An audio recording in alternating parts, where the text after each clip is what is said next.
కుట్ర కోపం నలుగురు ఎన్నుకున్నారు పెద్ద నలుగురు ఎప్పుడంటే నలుగురు ఎప్పుడంటే వాళ్ళైతే కాదంటారు న్యాయం న్యాయం దాని బాధ అన్నదమ్ములు కొట్టుకుంటున్నాడు చూడు ఇద్దరు ఉందామని వచ్చా అయితే మీరు ఆగురి అట్టగా లొల్లి పెట్టకుండా కొట్టుకోకుండా అయితే పెద్దవాసుడు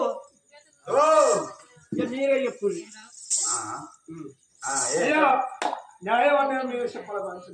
మీరు ఇప్పుడు ఏమనుకుంటారు? ఇగో ఆయన అంటాండి కదా నువ్వేమనుకుంటాను చెప్పు. నేను మా తల్లి గర్భవాస వంద ఇద్దరు అన్నదమ్ముల పుట్టిన కాబట్టి రాజ్యమైన దేశం అని ఏది ఉన్నా కానీ నేను ఇద్దరు శిరసంగా పంచుకోవాలని అంటాను. అంతేనే ఉన్నదేనే ఉన్నదేనే. అయ్యో నువ్వేమంటాను చెప్పు. నేను అనే ముచ్చాడు అంటన్నా ఆనాడు ఏడు పట్ట అయ్యపో ఇక నలుగురు వరగలు నాకాయరు ఒక్క పొలగాడు ఆయన కాయండు అందరు గాలి అన్నదమ్ములు అనుకున్నాం లోకాన్ని తప్ప అంటాను కదా గాలి అన్నదమ్ములు అనుకోరి 5 వాళ్ళగా వచ్చు అంటన్నా. మీరిద్దరు ఉన్నారు కదా ఈ కొడుకులు నలుగురు ఉన్నందుకు అంత ఉమ్మడిగా పంచుకుందాం అంటాను. చెప్పు నలుగురు కొడుకులు ఆయన కొడుకులే ఆ పొలగాడు నా కొడుకు అనుకోరి అది ఇది కూడా రేవు మీదనే ఉన్నాయి. ప్రపంచం లోపల ఎక్కడ అన్నదమ్ముల పాలు మంచిది. ఎందుకంటే ఇప్పుడు అబ్బాయికి మీరు ఇద్దరు ఉన్నారు కదా, ఇద్దరు ఉన్నాం కాబట్టి 2 పాలు పెట్టుకోవాలి.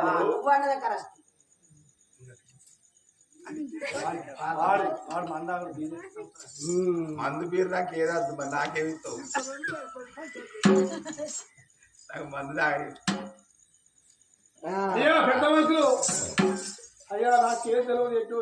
ఇగో ఆమె చెప్పిందే కరెక్ట్. ఆమె చెప్పిందే కరెక్ట్. ఇప్పుడు ఈ నలుగురు పొల్లగాళ్ళు ఒక్కలే అనుకున్నాం లోకమా మీరు ఎన్ని తెలియ చెప్పినా కానీ కొడుకుల పాలు మంచిది లేదు, అన్నదమ్ముల పాలు అయితే మంచుదాం లేకపోతే లేదు.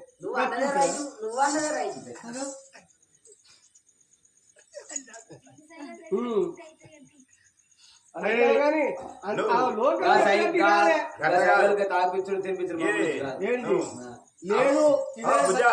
నువ్వు మా ఇంటికాడ అన్నావు పొద్దుకోమాట పొద్దున మాట్లాడు.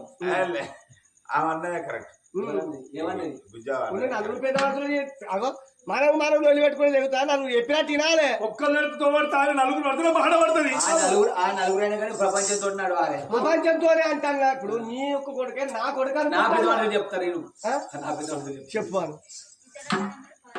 చెప్పాను కొడుకుల పాలు అన్నదమ్ముల పాలు ఏ పెద్ద మనిషి చెప్పినట్టు పొద్దుగాల తోటి వల్ల రెక్క పట్టిండు అంటే నన్ను ఇచ్చిందని చెప్తా పోలీస్ స్టేషన్